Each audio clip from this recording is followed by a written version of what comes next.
begitu dinyatakan sebagai pandemi, berubah sekali. Hari ini kita mendengar testing, siapa saja melakukan testing gejala, coba cari PCR lab. Bang Karni, 2 tahun lalu yang namanya PCR itu kita awam nggak tahu itu apa. Oke? Alat yang kita miliki di Jakarta, kemampuan melakukan testing per hari maksimal 150 sampel per hari. Muncullah krisis ini, Pak. Begitu muncul krisis, langsung kita harus mengubah. Dulu alat ini dipakai untuk riset, karena itu kapasitasnya kecil, sampel-sampel untuk riset. Mendadak dipakai alat diagnosa. Diagnosa untuk ukuran penyakit yang kolosal. Berubah cara kita mengelola. Langsung dilakukan penyesuaian. Dan ketika perubahan itu dilakukan yang sangat cepat, yang menjalani belum tentu merasakan atau memiliki kesadaran bahwa dia atau kita sedang menjalani perubahan yang dipercepat. Cuci tangan, higienitas, kita tahu tulisannya. Tapi begitu ada pandemi, kebiasaan cuci tangan muncul. Hand sanitizer di mana-mana. Mendadak yang namanya bersih itu menjadi sesuatu yang harus dikerjakan, bukan sekedar disadari.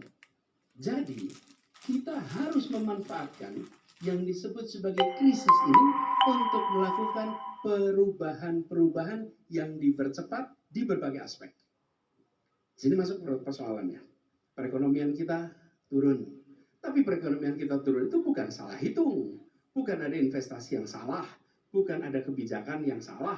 Tapi ekonomi kita turun karena mobilitas penduduk dibatasi, interaksi antar orang dibatasi, sehingga transaksi yang sifatnya langsung turun.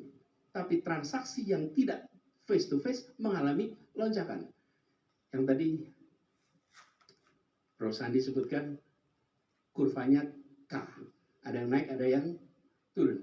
Yang harus berinteraksi langsung drop. Tapi yang digital naik. Banyak yang kemudian mengalami lompatan. Nah, ini kesempatan bagi kita sebagai bangsa untuk melakukan penataan ulang atas perekonomian kita. Perekonomian ini semuanya ikut sumbang. Ada yang bawa modal uang, ada yang bawa modal tenaga, ada yang bawa modal teknologi, ada yang bawa modal tanah, ada yang bawa modal macam-macam. Masuklah dalam sebuah perekonomian. Lalu dari situ ada distribusi pendapatan. Ada yang dapatnya banyak, ada yang dapatnya sedikit. Nah, ketika terjadi krisis ini, berhenti semua. Ketika kita memulai lagi, maka kita harus meningkatkan kualitas perekonomian kita. Bukan saja perekonomian yang berorientasi pada pertumbuhan yang cepat, tapi juga pertumbuhan yang berkualitas. Yang kecil ditumbuhkan besar. Bukan hanya yang besar tambah besar. Yang besar tambah besar nggak apa-apa, tapi yang kecil jangan terus kecil. Yang kecil harus tumbuh besar. Dan ini makanya kita rasakan di Jakarta sebagai contoh. Warung-warung tutup, kemudian kegiatan perekonomian sifatnya langsung berkurang, transaksi face to face langsung berkurang. Lalu di sisi lain perekonomian digital bergerak. Kami di Jakarta mencoba untuk mendorong ini. Bagaimana tumbuhnya sekarang itu tumbuh yang berkeadilan. Karena perekonomian kita disusun dengan prinsip keadilan. Kan kita ini bukan ekonomi liberal, tapi juga bukan ekonomi sosialis, kita ini ekonomi kita Pancasila. Tapi pertanyaannya, apakah kita secara serius mengatur agar ada keseimbangan, agar keadilan? Kami coba.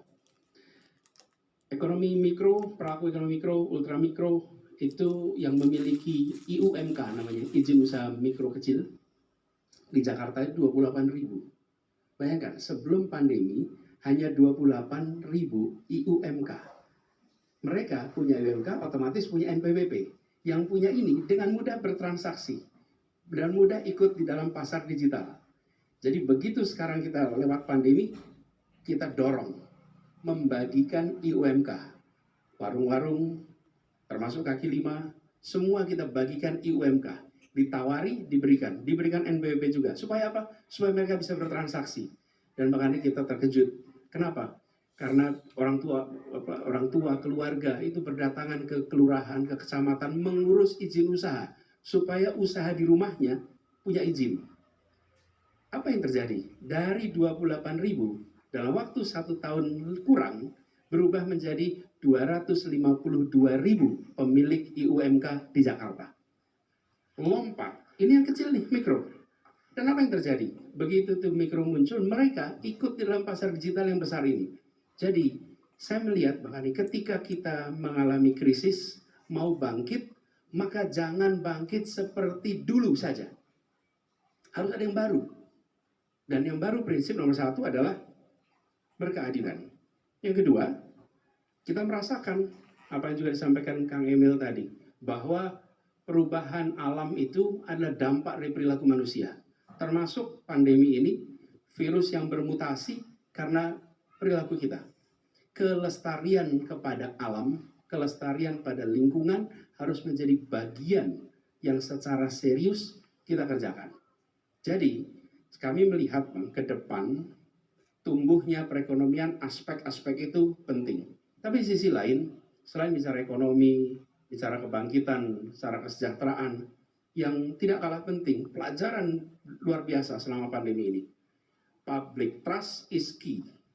Kepercayaan publik adalah kunci. Begitu terasa gelombang pandemi, di awal-awal, ujian bagi kita semua. Apakah kita akan memprioritaskan kepercayaan publik atau kita tidak memprioritaskan kepercayaan publik? Kalau memprioritaskan, maka nomor 1, transparansi. Apa adanya, sampaikan terbuka, tidak ditambah, tidak dikurangi. Kami coba terapkan itu, Bang. Apa adanya, data disampaikan secara objektif, dan yang tidak kalah penting, pandemi ini mengajarkan pada kita semua hikmah yang luar biasa. Ilmu pengetahuan tidak boleh diremehkan. Science is key. Dan mendengar kata ilmuwan adalah penting. Apalagi kita berhadapan dengan baru. Jadi, kalau kita bicara Indonesia ke depan, maka kepercayaan, transparansi adalah kata kunci yang harus terus dijaga oleh pemerintahan. Ditambah lagi, mengarungi ke depan, kita tidak boleh anggap enteng apa yang disampaikan oleh para ahli sains. Dan menjalani peristiwa 2 tahun terakhir ini, kita mengalami perubahan tentang bagaimana kita berkomunikasi, bagaimana kita menyampaikan secara apa adanya. Jadi Bang Karni, kalau boleh saya menjawab tadi, bahwa ini adalah satu pengalaman kolektif, dan ini sesungguhnya perubahan yang dipercepat, yang kita semua menjalani. Bahkan kalau kita tadi ketemu, salaman kita namaste, bayangkan kalau 2 tahun lalu kita ketemu tidak salaman jabat tangan, itu ada sesuatu yang hilang. Sekarang tidak jabat tangan itu normal dan normal. Nah, inilah contoh. Jadi kita yang berada di dalam amanat-amanat penting di masyarakat, dari mulai di komunitas sampai di tingkat pemerintahan daerah dan lain-lain, perlu memanfaatkan ini sebagai sebuah kesempatan untuk melakukan perubahan yang fundamental. Begitu, Pak Andi. Terima kasih. Baik. Pak Sadis itu banyak sekali dapat award, penghargaan. Dari integrasi transportasi angkutan umum di Jakarta, sampai terakhir aplikasi Jaki pun nomor 1 di Asia, mengalahkan Singapura segala. Tapi kritik juga bertubi-tubi, dari Formula E, kemudian sumur resapan lagi. Ini bisa dijelasin nggak yang 2 ini, Formula E dan sumur resapan, apa yang terjadi? Ya, jadi begini, kalau kita bicara tentang masalah yang ada di masyarakat, maka kita akan melihat kondisi masyarakat dan hajat hidup mendasarnya. Makanya kalau tanya pada keluarga-keluarga di Jakarta, apa persoalan paling dasar, mereka akan menjawab biaya hidup yang tak terjangkau. Yang kedua, lapangan pekerjaan. Menurut tadi kita ingat, kita bareng-bareng, lapangan pekerjaan. Kemudian persoalan apa lagi yang mereka akan nyatakan? Mereka akan menyatakan tentang kesehatan, tentang pendidikan. kami akan fokus pada masalah-masalah yang senyatanya menjadi kebutuhan utama masyarakat. Pembicaraan sosial media akan sangat ditentukan oleh mereka yang memiliki jumlah pengikut. Hal yang tidak penting bisa menjadi amat besar, tapi hal yang mendasar bisa jadi tidak pernah dibicarakan di sosial media. Inilah kenyataan yang kita hadapi sekarang. Jadi, Bang Karni, kita sekarang ketemu dengan fenomena itu. Saya sebagai yang bertanggung jawab atas sebuah kota, maka tanggung jawab saya adalah kepada 10 juta lebih penduduk Jakarta yang hajat hidupnya harus dipenuhi. Bukan sekedar mengikuti percakapan di sosial media. Karena yang harus diselesaikan adalah masalah, bukan sekedar perbincangan. Nah, inilah yang kemudian, Bang Ani, menjadi dasar bagi kami. Jadi ketika bicara tentang award itu adalah kenyataan. Itu bukan soal jumlah pemberitaan. Oke? Itu dua hal yang berbeda. Itulah kenyataan. Dan kita bekerja untuk kenyataan-kenyataan. Kenyataan-kenyataan itulah yang kemudian dinilai. Berbeda dengan pembicaraan. Dan kita akan bisa menyaksikan di Jakarta misalnya, kita membangun stadion yang sedang fase finishing. Waktu itu Bang Andi dengan teman-teman Pemret kita kumpul di sana sekitar bulan Oktober mungkin, Oktober November waktu itu. Dan beberapa teman-teman menyampaikan, Mas, ini ada barang sebesar begini, kami nggak pernah lihat, gitu, nggak kelihatan. Ya, kenapa? Karena kita bekerja untuk proyek ini selesai, bukan bekerja untuk sekedar meramaikan. Tapi dicontoh di Jakarta, bagaimana barang yang besar bisa tidak terlihat, sementara kalau gubernur kejeblos bisa jadi berita ramai sekali. Betul, Bang? Betul. Disitulah kuncinya. Kami memilih fokus untuk menjawab dan menyelesaikan persoalan yang senyatanya. Itu kira-kira, Bang Karni. Baik. Pemirsa, ketika seseorang diangkat jadi pejabat publik, maka seharusnya dia sejak saat itu menyadari bahwa dia telah menjadi properti publik. Thomas Jefferson, Presiden ketiga Amerika. Kita rehat sejenak. Harusnya senyap. Nah, akibat COVID tentu saya kira semakin memburuk, tapi bukan karena COVID. Ada yang salah, ya strategi pembangunan selama ini yang membuat kondisinya seperti itu. Selama ini juga kian hari kian kelihatan pemerintah semakin sentralistik. Kewenangan daerah diambil ke pusat. Padahal Indonesia, Mas Anies tadi sampaikan, beragam adalah memperkaya kebinekaan. Tapi kita dibikin satu semua. Tadi COVID saya setuju sama Kang Emil, harus ada komando satu, ya setuju. Tapi selebihnya semakin besar peranan pusat ini. Nah, akibat COVID, kita terlambat untuk jadi negara maju. Tadinya 2036, sekarang diperkirakan oleh Bappenas, bukan oleh saya, mundur 7 tahun. Jadi 2043. Jadi semakin dekat kepada middle income trap kalau kita tidak melakukan apa-apa. Dan oleh karena itu kita harus bangkit, itu dia tadi. Tapi keempatnya cuma presentase keberhasilan diri mereka sendiri. Indonesia bangkitnya tidak ada. Nah, yang rakyat harapkan adalah inilah calon pemimpin generasi baru, ya usianya rata-rata 50-an, 50 lebih sedikit atau 50 kurang sedikit, yang mampu menjawab tantangan-tantangan itu. Tapi barangkali karena belum saatnya, mereka masih malu-malu untuk menawarkan Indonesia baru seperti apa. Tadi Mas Anies sedikit-sedikit menyampaikan, belajar dari COVID, kita harus bahasa kerennya transformasi. kita harus berubah gitu. Nah, kemudian rakyat juga barangkali ingin mendengar dari tokoh-tokoh yang insya Allah salah satunya bakal jadi pemimpin bangsa ini, isu tentang oligarki.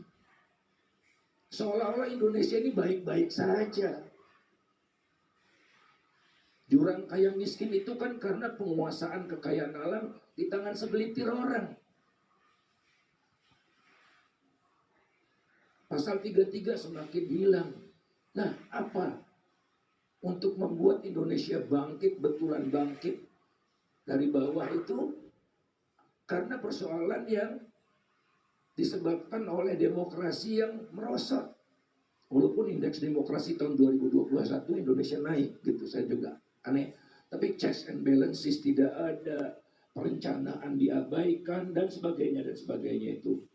Nah, sudah kangen walaupun masih dini barangkali rakyat mendengar pemikiran luar biasa dari calon pemimpinnya tentang bagaimana Indonesia bangkit. Ya, ini yang kita harapkan mungkin kesempatan berikutnya bisa disampaikan setelah tadi memperkenalkan dan mempresentasikan pandangan-pandangan mereka yang sama sekali tidak bicara tentang Indonesia bangkit. Makasih.